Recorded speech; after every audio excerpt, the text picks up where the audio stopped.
From 2024, we were warning the government the outage of vaccines could lead to an outbreak. ভেতরে আসেন, আপনার বাচ্চা মারা গেছে। হাসপাতালের করিডরে এমন বাক্য এখন অনেক বাবা মায়ের জীবনের সবচেয়ে ভয়ঙ্কর স্মৃতি। কারো কোলে নিথর দেহ, কেউ আইসিইউর সামনে দাঁড়িয়ে শেষ চেষ্টা করছেন, কেউ আবার এক ইনজেকশনের জন্য গুনছেন 15,000 টাকা।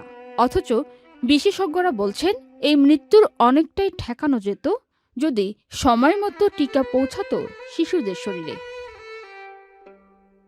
চাঁদপুরের হেলাল ও ফারজানা দম্পতির গল্প এখন পুরো দেশের হৃদয় ভেঙে দিয়েছে। বিয়ের 11 বছর পর তাদের ঘরে এসেছিল ছোট তাজিম, পরিবারের সবার আদরের সন্তান। কিন্তু মাত্র 8 মাস বয়সেই হাম কেড়ে নেয় সেই শিশুটির জীবন।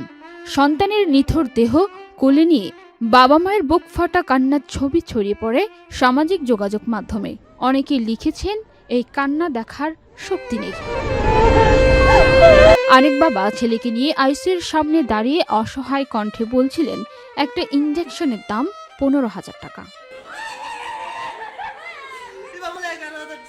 কেউ গরু বিক্রি করছেন, কেউ ধার করছেন, কেউ শেষ সম্বলটুকু বিক্রি করেও সন্তানকে বাঁচাতে পারেননি।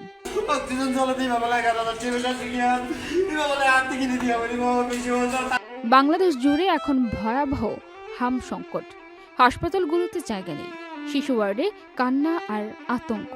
ঢাকা শিশু হাসপাতাল থেকে জেলা শহর সবখানেই একই চিত্র। কেউ অক্সিজেনের জন্য ছোটাছুটি করছেন, কেউ সন্তানের নিথর দেহ কোলে নিয়ে বসে আছেন। সবচেয়ে ভয়ঙ্কর তথ্য হলো এই বিপর্যয়ের আগে সতর্ক বার্তা এসেছিল। ইউনিসেফ অন্তর্বর্তী সরকারকে অন্তত 5 বার চিঠি দিয়ে টিকার ঘাটতির ঝুঁকির কথা জানিয়েছিল। শুধু চিঠিই নয়, একাধিক বৈঠকেও তারা সতর্ক করেছিল টিকা সরবরাহে দেরি হলে বড় ধরনের হাম ছড়িয়ে পড়তে পারে। কিন্তু সেই সতর্ক বার্তা গুরুত্ব পায়নি বলে জানিয়েছে UNICEF.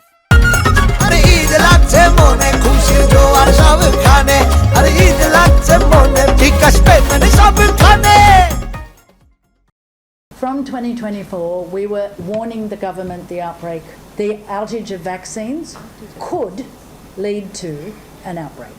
Yeah? Could lead to. From 2024 into 2025, into 2026, repeatedly warning.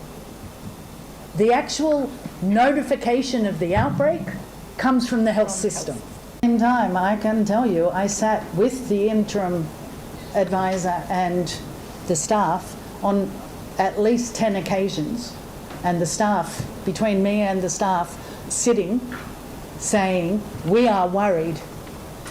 Look at my face. I am worried you're going to face an outage. জানা গেছে দীর্ঘদিনের প্রচলিত ইউনিসেফের মাধ্যমে টিকা সংগ্রহ প্রক্রিয়া পরিবর্তন করে উন্মুক্ত দরপত্র পদ্ধতিতে যাওয়ার সিদ্ধান্তে বড় ধরনের জটিলতা তৈরি হয়। ফলে টিকা আসতে দেরি হয়, নিয়মিত টিকাদান কার্যক্রম ব্যাহত হয়, এমনকি জাতীয় টিকাদান ক্যাম্পেইনও পিছিয়ে যায়।